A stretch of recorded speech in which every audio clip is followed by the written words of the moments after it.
अस्सलाम वालेकुम। आज प्रैक्टिकल एंटरप्रेन्योरशिप में हम फाइनेंशियल एजुकेशन के मुतालिक कुछ जानने की कोशिश करेंगे। फाइनेंशियल एजुकेशन ना तो हमें स्कूलों में सिखाई जाती है, ना हमें कॉलेजेस में सिखाई जाती है और ना ही हमें यूनिवर्सिटीज़ में सिखाई जाती है।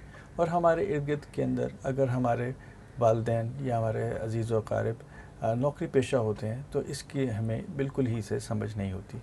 कुछ बिज़नेस फैमिलीज़ के अंदर ऐसे बच्चे हैं जिनको इसका कुछ हद तक एहसास होता है या कुछ उनको बता दिया जाता है, मगर एज सच हमें फाइनेंशियल एजुकेशन के मुतालिक नहीं बताया जाता।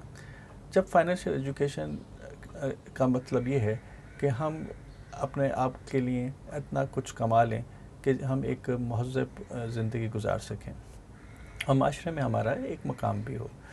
मगर इस अहम चीज़ को ना तो हमारे एजुकेशनल सिस्टम में उसकी कोई प्रोविज़न दी गई है और ना ही हमें दूसरे जो बुज़ुर्ग हजरात होते हैं उनको इस चीज़ का इल्म होता है। और हमें अपने कैरियर के शुरुआती में बहुत ज़्यादा दुश्वारियों का सामना करना पड़ता है।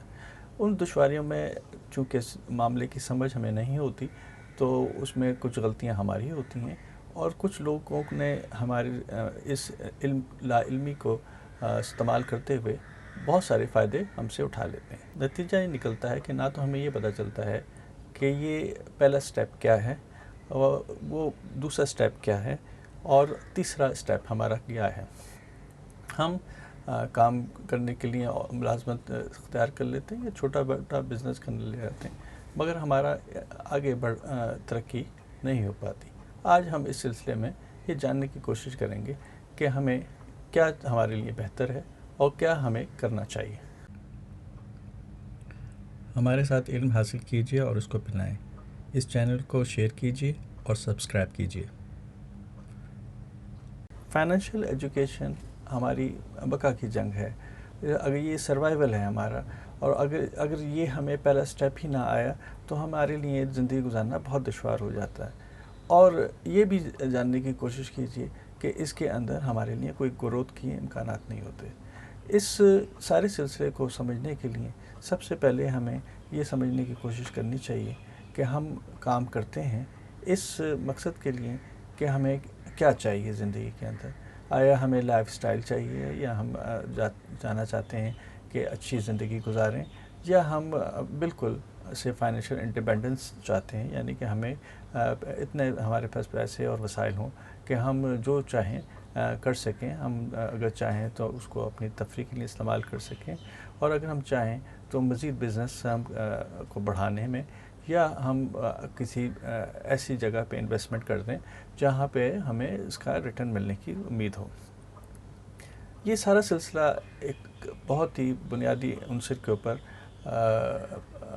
रखा हुआ है और इसको हमें समझने के लिए सबसे पहले ये कोशिश करनी चाहिए कि देखें कि ये सारा चीज़ बेसिकली है क्या। बेसिकली हमारे हकूक़ हैं और हमारे हकूक़ जो हैं वो अगर हमें पता ना होंगे तो दूसरा उससे फ़ायदा लाज़मन उठाएगा। और हमारे वो जो हकूक़ हैं उनका हमें इल्म भी होना चाहिए और हमें उनका दफ़ा करना भी आना चाहिए। और जब तक ये हकूक़ हमारे समझ में नहीं आएंगे तब तक हमें ये चीज़ आगे नहीं बढ़ेगी। दूसरी चीज़ इसमें यह है कि आपको कई किस्म की इनकम से गुज़रना पड़ता है कि फाइनेंशियल इंडिपेंडेंस हासिल कर लें या अपना लाइफस्टाइल बेहतर कर लें। एक आपके पास एक्टिव इनकम का सिलसिला है, जिसे हम नौकरी पेशा लोगों के लिए कह सकते हैं कि आपने काम किया और आपको उसकी उजरत मिल गई। आपको ने काम नहीं किया और आपको उजरत नहीं मिली। दूसरी चीज़ है पैसिव इनकम, और उसके अंदर ये है कि आपने काम किया या ना किया, आपने एक ऐसा सिलसिला बना लिया कि आपको एक अच्छी इनकम या थोड़ी इनकम, जैसे भी आपने काम किया, आपको वो मिलती रही और आपने अपना गुज़र-औक़ात कर लिया। आपकी प्रेजेंस उसमें ज़रूरी नहीं है। बुनियादी तौर पे हमारी ज़िंदगी में हमारे जो असासे हैं वो कुल टोटल 3 हैं। एक हमारा जो काम है वो है, चाहे कि वो मुलाज़मत हो या चाहे कि वो अपना कोई बिज़नेस हो। दूसरी चीज़ हमारी सेहत है और हमारी सेहती से मुंसलिक हमारी एज है, जैसे जैसे हमारी एज बढ़ती चली जाती है हमारे काम करने की सलाहियत कम होती चली जाती है और हमारे गो के हम 100 बातों की एक बात करने लग जाते हैं, हमें उन चीज़ों की बड़ी समझ आ जाती है मगर फ़िज़िकल मेहनत हम नहीं कर पाते, हमारे हेल्थ इश्यूज़ आ जाते हैं। और तीसरा चीज़ हमारे रिलेशनशिप, इस पूरे अरसे में हमने कितने अच्छे ताल्लुकात पैदा किए, ताल्लुकात पैदा करने के अपने मैकेनिक्स हैं और उसके अंदर गिव एंड टेक है और हमारे अपने अखलाक हैं। इसके साथ हमें ये भी सोचना चाहिए कि जब हम इब्तदाई अपने कैरियर के अंदर होते हैं तो उमूमन हम जब एंटरप्रेन्योरशिप के अंदर एंटर होते हैं तो हम बहुत बड़े बड़े ख्वाब लेकर साथ आते हैं और बड़े बड़े काम करने की कोशिश करते हैं जो हमारी बस में नहीं होता, ये हमारी फाइनेंशियल कंडीशन के हिसाब से नहीं होता, ला मोहल्ला इसके मतलूबा नताइज भी नहीं निकलते। एक बच्ची से मैंने सवाल किया कि आप जो है बहुत आपको एक प्रोजेक्ट आपके पास है काम करने के लिए और आपने एक बहुत ही छोटा बिज़नेस स्टार्ट किया, तो उन्होंने मुझे बहुत अच्छा जवाब दिया। उन्होंने कहा कि सर ऐसा है कि अभी मैं छोटा काम इसलिए कर रही हूँ कि इसके साथ साथ मेरा इरादा है कि एक मुस्तनद रेगुलर आमदनी मेरे पास हो, मैं नौकरी भी कर रही होंगी और एक छोटा काम भी कर रही होंगी, जब तक कि मेरे पास कुछ पैसे इकट्ठे ना हो जाएं मैं नहीं आगे बढ़ सकती, क्योंकि जब तक मेरी तालीम मुकम्मल हुई है उस वक्त हम लाखों रुपए के हमने अखराजात करती हैं और उसमें से कुछ उधार भी है। तो हमें जो है रियलिस्टिक चलना चाहिए और आस्ता आस्ता कदम बढ़ाना चाहिए। मुझे एक रेगुलर इनकम की ज़रूरत है तो मैं नौकरी करूँगी और मेरे पास जो टाइम बच जाएगा वो उससे आगे बढ़ने की कोशिश करूँगी। अब जैसे जैसे हम आगे बढ़ते हैं हमें पता चलता है कि पैसा जो है वो बेसिकली हमारी ज़िंदगी को के ऊपर बहुत हावी है, बेसिकली वो किंग है। पैसा जो है हमें खाने पीने के लिए भी चाहिए, कपड़ों के लिए भी चाहिए, हमें रिहाइश चाहिए, हमें मज़ीद कुछ चीज़ें सीखनी हैं वो चाहिए, हमारे हेल्थ के इश्यूज़ हैं, हमारे इर्द गिर्द के लोग जो हैं, हमारे वालिदैन, हमारे छोटे बहन भाई, उनको ये हेल्थ के इश्यूज़ हैं और कुछ हादसी भी चीज़ें हो जाती हैं। अभी एक मामूली सी मैं आपको एग्जांपल दूं कि अगर आप अच्छे चल रहे हों, बहुत अच्छे चल रहे हों, अचानक आपकी ज़िंदगी के अंदर कोई ऐसा बीमारी आ जाए आपको या किसी आपके घर के फ़र्द को, तो आपका लाखों खर्च हो जाता है और आपकी सारी की सारी ज़िंदगी जो है आगे जाने के बजाय कई सालों पीछे चली जाती है। तो ये चीज़ें हमारे साथ चल रही हैं और हमें इन सब चीज़ों को मद्देनज़र रखते हुए सोचना और समझना चाहिए।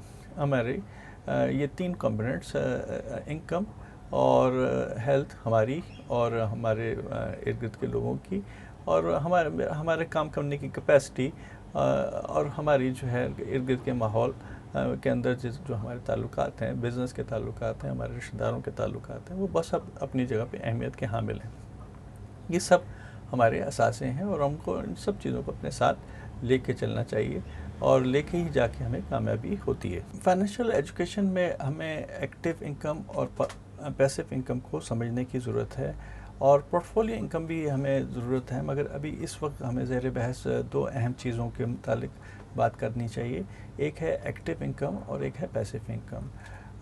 एक्टिव इनकम और पैसिव इनकम में बहुत कम लोग फ़र्क महसूस कर पाते हैं और उसको समझने की बहुत सख्त ज़रूरत है। एक आप देखिए कि जब हम छोटे होते हैं तो हमें पहले दिन से ही सिखाया जाता है कि आप पढ़ेंगे तो आप तरक्की करेंगे और आप बहुत आगे तक पहुंचेंगे। इसमें कोई गलत बात नहीं है, मगर असल चीज़ ये है कि ये सिर्फ पढ़ने से इसका ताल्लुक़ नहीं है, इसका ताल्लुक़ मनी से है, पैसे से है और इसको आप जब तक उसका मिजाज नहीं समझेंगे आपको चीज़ों की समझ नहीं आएगी। एक्टिव इनकम जो है वो आपकी बहुत सिंपल चीज़ है और हमें बहुत आसानी से नौकरी मिल भी जाती है, ऐसा कोई बहुत ज़्यादा प्रॉब्लम्स नहीं आती और ये ज़िंदगी गुजारने का हमें महसूस होता है कि बहुत महफूज तरीका है। और यही हमें हमारा माइंडसेट जो है, असल चीज़ माइंडसेट है, जिसके अंदर हमारे जहन में ये चीज़ बिठा दी जाती है कि ये ही एक तरीका है अपनी खुशियाँ हासिल करने का। बहुत कम ये लोग बताते हैं कि ये इसके ऊपर ठीक ठाक टैक्सेस भी लगते हैं। एक डॉक्टर जो अकेले क्लिनिक करते हैं उनके ऊपर एक ठीक ठाक टैक्स लगता है। और अगर यही जो है डॉक्टर साहब कोई फार्मास्यूटिकल कंपनी चला रहे हों जिसके अंदर 200 अफराद काम कर रहे हों, तो शायद इनके ऊपर वो टैक्सेस ना लगें और उनकी ज़िंदगी जो है वो सिर्फ इसलिए अच्छी हो कि ये बहुत सारे लोगों को एम्प्लॉयमेंट दे रहे हैं। और हमें ये चीज़ जहन में बिठा दी जाती है कि हमें अपना वक्त देना है और उसके एवज़ हमें महाना तनख्वाह मिलेगी, जो हमारे गुज़र औक़ात के लिए एक अच्छी चीज़ है। और ये एक फ़िक्स इनकम जो है वो इंसान की असल सक्सेस है, असल उसकी कामयाबी है। और हम में से कई लोग ऐसे होते हैं जो ऑफिस जाते हैं, काम वाम भी शायद तो करते हैं या नहीं करते, मगर उनके जहन में एक चीज़ बैठी हुई होती है, हमने अपना टाइम दिया और हमें उसके एवज़ जो है नौकरी मिलेगी। बहुत सारे लोग आपको ऐसे मिल जाएंगे जो कहेंगे कि जी हम आपके पास आते थे और बाकायदगी के साथ आते थे और आपने हमें हमारी जो है नौकरी से निकाल दिया। जबकि वो सिर्फ ये अपने जहन में लाते हैं कि हम अपना टाइम देंगे तो उसके एवज़ हमें सैलरी मिलेगी। और कुछ लोग तो हमारे ऐसे होते हैं जो उस टाइम के अंदर बहुत सारी चीज़ें और भी सीख जाते हैं और अपने आप को आगे लेके चले जाते हैं। तो ये सोच का जो फ़र्क है इसको भी मद्देनज़र। इस हवाले से मैं आपकी दिलचस्पी के लिए एक दो चीज़ें और अर्ज़ करना चाहता हूँ, और वो ये है कि आप देखिए कि जब आप इंटरव्यू देने के लिए जाते हैं तो आपसे आपके मुतालिक बहुत कुछ इंफॉर्मेशन ले ली जाती है, कुछ चीज़ें लिखवा के ले ली जाती हैं आपसे इंफॉर्मेशन, और कुछ आपसे जो है प्रोबेशन पीरियड में या उसके बाद जो है वो इंफॉर्मेशन ली जाती है। एम्प्लॉयर अपने साथी एम्प्लॉइज़ के साथ जो उनके साथ बहुत ज़्यादा क्लोज़ होते हैं उनसे ये आपके मुतालिक सारी इंफॉर्मेशन इकट्ठी करते रहते हैं और उनको पता होता है आप किस लाइफ साइकिल में जा रहे हैं। मिसाल के तौर पे एम्प्लॉयमेंट के अंदर आपसे पूछा जाता है कि आपके डिपेंडेंट्स कितने हैं। आपसे यहाँ तक भी पूछ लिया जाता है कि जिस मकान में आप रहते हैं वो रेंटेड है या आप जो है अपनी ज़ाती है। इस चीज़ों से आपको उनको कई चीज़ों का अंदाज़ा हो जाता है कि आप किस लाइफ साइकिल में और आपको किस तरीके से इस्तेमाल किया जा सकता है। वो ओपन होते हैं, उनको बहुत खूबी के साथ और बहुत अपने तजुर्बे के साथ वो आपको मॉनिटर कर रहे होते हैं और आपसे मैक्सिमम फ़ायदा उठाने की कोशिश करते हैं। अगर आप अकाउंटिंग के स्टूडेंट रहे हों तो आपको पता होगा मशीन, मटेरियल और मर्चेंडाइज़ के साथ मैन लिखा जाता है। इंसान जो है वो मर्चेंडाइज़ की तरह यानी कि मटेरियल की तरीके से अकाउंटिंग में शामिल होता है और उसको कोई ख़ास अहमियत सच कारोबार के अंदर जो भी आपको काम देता है वो कोई ख़ास अहमियत नहीं देता आपको। आप जो है के अंदर कुछ ऐसी भी चीज़ें होती हैं कि आप देखते हैं कि आपको एक फ़ौरन सैलरी मिल गई, कुछ आपको उसमें हो सकता है कि आपको मोटरसाइकिल मिल जाए, गाड़ी मिल जाए, और आपको जो है एक ऐसे लाइफस्टाइल की तरफ लगा दिया जाता है कि आपके अखराजात और आपकी आमदन जो है तकरीबन बराबर हो जाते हैं और आपको बचत का कोई इम्कान नज़र नहीं आता। अगर कुछ तरक्की हुई, जैसे कि आप 30-35 साल की उम्र को पहुँचे, तो आपको अगर तरक्की हुई तो आपके सामने कार लोन पड़ा होता है, आपके सामने होम लोन्स पड़ा होता है, आपको जो है बहुत सारे और दूसरे ट्रैवलिंग के लोन्स मिल रहे होते हैं, आपको बहुत सारे अखराजात दूसरे दिखाए जाते हैं, इश्तिहार चल रहे होते हैं, आप कीमती मलबूसात ख़रीदते हैं, आपकी जो है सैलरी जैसे जैसे बढ़ती है आपका लाइफस्टाइल भी बढ़ता है और आपको अपना स्टेटस मेंटेन करने के लिए एक ख़ती रकम खर्च करनी पड़ती है। तो इसमें जो है आपका जो एम्प्लॉयर होता है वो उसको बहुत बेनिफिट होता है कि आप हमेशा डेस्परेट होते हैं और आपको मासूआए इस बात की कि आप उसकी मुकम्मल अतात जारी करें और कोई के पास ऑप्शन नहीं रहता। जबकि आपको चाहिए होता है कि जहां आप काम कर रहे हैं तो आप अपने लिए एक पैरेलल इनकम भी पैदा करें। ये इसलिए भी ज़रूरी है कि किसी भी वक्त अगर आपको नौकरी छोड़नी पड़ी या आपको उस नौकरी से फारिग कर दिया गया, तो उस सूरत में आपके पास इतनी बैकिंग होनी चाहिए कि आप अपने जो काम शुरू किया उसको आप बढ़ाएं और उसको अंदर आप अपनी इतनी इनकम जनरेट कर लें जो आपको पहले थी। वो लोग जिनके पास पैरेलल इनकम्स होती हैं वो नौकरी भी बड़े सुकून से कर लेते हैं, और जिन लोगों के पास पैरेलल इनकम नहीं होती और डेस्परेट होते हैं उनको मेहनत भी ज़्यादा करनी पड़ती है और उनको सिला भी कम मिलता है। जहाँ एम्प्लॉयर आपसे फ़ायदा उठाने की कोशिश कर रहा होता है वहाँ पे गवर्नमेंट भी कुछ पीछे नहीं होती। वो आपको ठीक ठाक टैक्स लगाती है। आपका नौकरी के जो आमदन होती है या आपको सैलरी मिलती है वो फ़ौरन काट ली जाती है। जब आप कहीं छोटे सप्लायर होते हैं और कोई छोटा मोटा काम कर रहे होते हैं तो आपको चेक मिलता है तो ऑलरेडी वो कंपनी पैसे काट लेती है। आप इसी तरीके से देखिए कि गवर्नमेंट ने एक सिलसिला इन्फ्लेशन का भी शुरू रखा है। वो एक इनडायरेक्ट टैक्स होता है जिसका आपको पता भी नहीं लगता, और आपकी जो सैलरी होती है अगर हर साल के हिसाब से 5, 10, 15% जो है वो उसके अंदर कमी आती रहती है। इंक्रीमेंट्स आपको मिलते रहते हैं मगर वो आपस में एक दूसरे के साथ या तो एडजस्ट हो जाते हैं या उसमें से बहुत मामूली फ़ायदा आप तक पहुंच पाता है। ये सारी चीज़ें जो हैं आप देखिए तो आप जो है अपने लिए कुछ भी बचा नहीं रखते। कोई आप के अंदर ग्रोथ का जो है इम्कान नहीं पैदा होता, और आप जो है अपनी अगर एज ज़्यादा हो रही है तो आपके पास रिटायरमेंट का भी सिलसिला नहीं होता।